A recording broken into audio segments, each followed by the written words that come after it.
Welcome to the Deadly Dixons channel. Today I'm going to be talking about Wonder Woman 1984. First of all, I'd like to say I love the first Wonder Woman. I think it's a great movie, even with a ending that's a little jumbled and crazy. But all of it is mostly exceptional, in my opinion. So I'll get that out of the way. There'll be no spoilers or major plot reveals. I'm a big fan of comic books. I've said this in a lot of my podcasts. And Wonder Woman's been a favorite of mine growing up, especially with some of the writers they put on this comic. It was exceptional. I'm a fan of the TV show. And there's a little bit of a spoiler in that there's a cameo from someone at the end. So first off, Wonder Woman 1984 is not as good as the first Wonder Woman. And I would say it's a fun movie, but not very good in the sense of how it was put together. So a lot of movies that I'll have fun with, I even had fun with Green Lantern or Expendables, just good-natured fun. You get through the movie. That's what this kind of feels like. But I get the feeling that there was a subplot taken out, or there's a major part of this movie missing. And maybe it's hard to convey without giving spoilers, but there are times in the movie where you're expecting things to go one way, and it's not subverting expectations and how they do it differently. It's more like someone took parts of the movie and kind of trimmed it, kind of maneuvered it to fit a different theme. There are some amazing moments in this movie. I think Gal Gadot is great as Wonder Woman. She's charming. She's likable. There's a inherent attractiveness to what's her name? Damn it, the one who plays Cheetah or Dr. Minerva. What's the name of this chick? Kirsten Wiig. She's a great person to fit the role of nerdy scientist who can get sexed up and look really attractive. But I think they went overboard in the beginning because it felt like she just came off of Ghostbusters when it first started. It's okay. It's for the character growth of the character, the arc that she goes on, which is fine. I think she did really good. And I actually liked the CGI look, or the look she had as Cheetah. And I had a friend who was not too impressed, but I enjoyed that. Now, it's directed by Patty Jenkins, and I just feel that there was a vision missing. There was something bigger that was kind of trimmed down and cut apart and put together. And like I said, it's hard for me to explain in a non-spoiler way, but I find myself looking at different plot points and pivots in the movie going, that's not what I thought they were going to do, and it kind of doesn't make sense here. So if you're looking at it as a fanboy or just a lover of fun action movies, I think you're going to like it. I think there's a real heartfelt connection between her and Steve Rogers or Christopher Pine. That theme stays there, but it's a little bit transparent, and you're anticipating because you know what's going to go on. They do give a lot of time to the sort of villain of the movie, because it's not just Cheetah in that sense. And I didn't like the portrayal, and it goes back to me saying I think there's a piece cut out. There's an aspect to this villain's character, played by the guy who does The Mandalorian, I think, right? Pedro Pascal. So there's a couple of times in the movie where he displays a certain aspect of his personality that just goes away, and he becomes a one-note type villain who his backstory and plot are a little confusing, but there's a strong aspect that they pull in at the end, which works, but it doesn't feel like it built up to it. So just thinking about the movie in general, fun movie. I think she's just so charming as the character. It reminds me of the Iron Man series, where I was so in love with the first Iron Man. And Iron Man 2 and 3 are okay. There's issues with them in the same way, that they feel caught apart a little bit. And, well, maybe 2 is okay, maybe 3 for Iron Man. But in that feeling of, this is a chapter that they're going to have to grow from. You're not building on the success of the first Wonder Woman here. It doesn't feel like it takes that next step. It just kind of, peters out a little bit. And I think it has to do with this feeling of something being taken from the movie. There's sort of what do they call it, a MacGuffin type item that never really gets fully explained. I like the aspect of her Wonder Woman's arc, that what she has to go through, and it's like I said, you can anticipate everything, but she pulls it off pretty good. I was impressed. I was impressed with her in Batman v Superman, and the impact she had in her first screen performance, and really in love with the first Wonder Woman. But this one, I'm gonna give it that. Hey, you know what? I had fun watching the movie, and I'd watch it again. So it's not in that wheel of, this frustrates me, like what is it? The Last Jedi fucking destroys Star Wars. I have no inkling to watch that movie again. Movie like Fight Club or some things like that I just don't. I'll watch it once and give it its due for how well it was put together, but maybe it's not for me. This is going to be one of those. Look, it's going to be fun. I'll slot it into the superhero wheel of interest when I got that passion in me and I want to watch things. So it's not something that's going to deter me from anticipating the next one or her involvement in another movie as Wonder Woman. But it just is a missed opportunity for. I think there's something that could have really hit with here, because it seems like a very familiar story in the sense of the theme of it, what it's going for with what the stakes are, what they become, because it basically, when you're looking at a genie or a wish fulfillment type thing, you're waiting for the cat's paw type backlash, or what's the karma from it. And you're watching it go along, but there are parts and segments of this movie where I'm like, you could have really went to a great place here, and it seems like it was skipped over. It never got back to something. And I don't know, I'm not a movie maker in that sense, but I just would say my instincts tell me it's missing stuff. And if it's not, then it's maybe not a very good edited movie. There are times where I'm waiting for the shoe to drop, so to speak, and it never does, and it goes somewhere else, but not in the fluid progression that I feel like it was going. That's what they were going for. It feels like, let's change the tone of this movie a little bit and get it out in a shorter time or shorter run time. Maybe there's one of those, you know what, we're going to release this on HBO and theaters, limited theaters, and stream it. Let's get this time down to, I don't know. It just feels like it's missing something.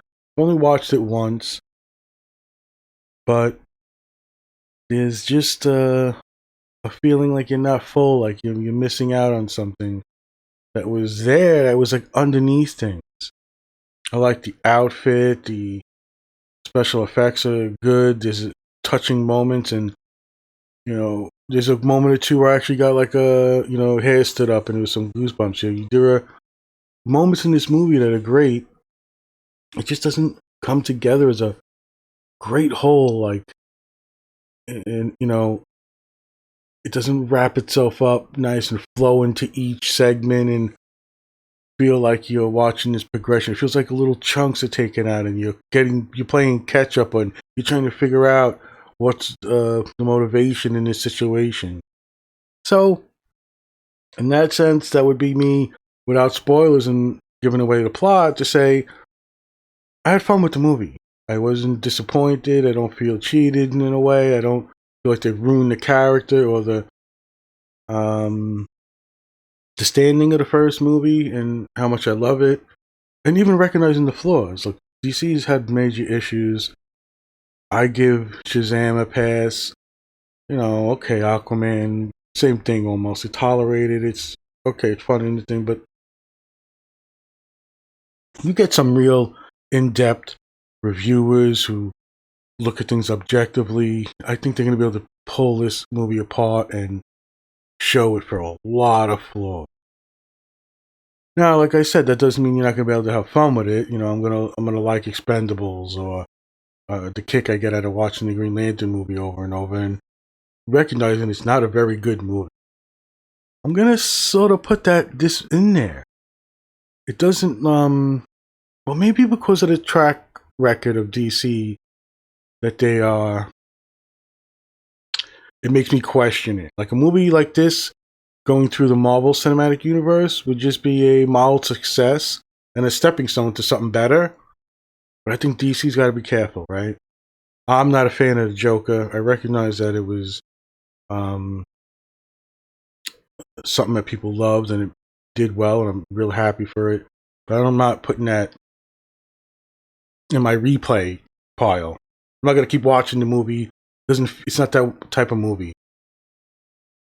So yeah, I get a little bit of mixed feelings about this. I think she's better at the character. She's improving at emoting what she's feeling about the character and into the scene she's in, and playing that alter ego Diana. I don't see the fucking bullshit about people with the memes about her and men, and I don't get that from this.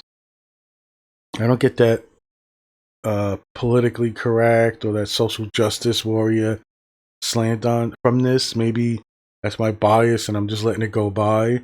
But I recognize it in certain other movies. I mean, I wouldn't compare this to Captain Marvel, but although I like that movie too, surprisingly, because I fucking hate Brie Larson. Like, she's not a likable person in most things I've seen her in, and possibly interviews and panels and shows like things like that. Not necessarily movies. Everything you see Gal Gadot in, she's just charming. She's okay. Even Brie Larson's beautiful, but there's a warmth. There's a friendliness. There's a relatability. Like, you can talk to her and have a conversation, and I don't get that from the Captain Marvel. But in the themes of the movie, I don't feel that overt woman power ness that was in Captain Marvel, but it didn't ruin the movie for me in that sense. I don't know. I really anticipated this movie. I stayed away from a lot of the reviews or theories about what was going to happen. I was just more interested in what I could glean from the trailer, because I did a trailer reaction with a friend of mine who I watched the movie with. But I think we both kind of agreed it's an enjoyable movie, but there are flaws, and you see someone could have fixed these and made the movie much better. Oh boy, what you got? Yeah, so I guess I'll sum it up again by saying a fun movie. I'm not disappointed. I'm not, it didn't anger me. It didn't get me upset with any fuckery that they do trying to correct this DC universe. But there was some questions raised, like it's 1984 and there's no mind wipe at the end. How come people don't know about her? But they don't. They're all really ambiguous with the Wonder Woman in the Warner Brothers DC universe. I don't know. but I watched it pretty recently, and it's just a little bit of a missed opportunity. I'm gonna sum it up like that, I guess. Fun movie, missed opportunity, but there are improvements. I really thought, is it Kirsten or Kristen? Kristen. I thought Kristen Wiig was really good. Pedro Pascal I could have done without. Good actor, but wherever the director was going, I didn't like it where he went. Now, like I said, there are moments where you go, oh, something else is going on here. And it didn't flesh out for me that way. It just went with this one note type of villain. And even though they put him on an arc, it just didn't feel fulfilled in that sense. But lots of great scenes. You get your feels and your themes. It hits those well. Pretty good. And I guess that'll be it, unless I do a in-depth discussion with a friend of mine, going through more of the points, because I was talking to another friend about the differences in how we looked at the first Wonder Woman and this one. So who knows? We'll see what happens. But Wonder Woman 1984, fun movie. Is it gonna get the acclaim the first one did? No, I do not see that happening. I don't even think it's gonna like, if I look right now, I didn't even look. But I'm wondering what the fan and critic ratings are right now. So maybe I'll come back and revisit it. And like I said, I think it's like the Iron Man. The first one is just so amazing. A character that fits the profile, to bring the character to life. You can really connect with them. I think she does that here. And it's just the Iron Man 2. It's not the super amazing movie.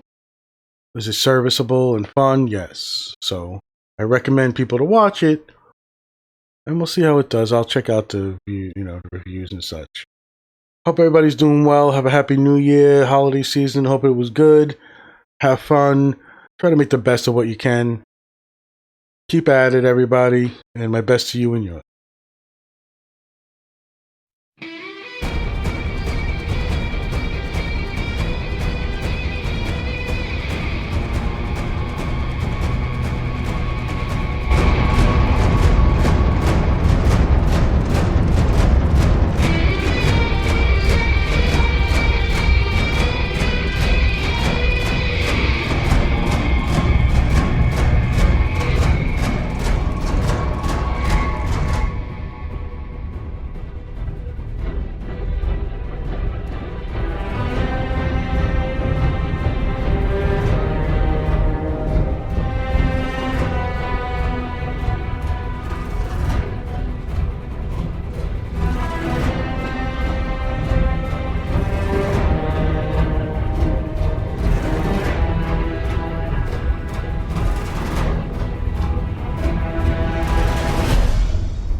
Breaking news.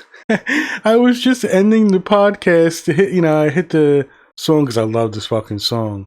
I don't know if anybody will ever get to the end of this, but as I end it, mute my mic, hit the song, I look over and breaking news, Wonder Woman 3 announced by Warner Brothers just 2 days after 1984's release.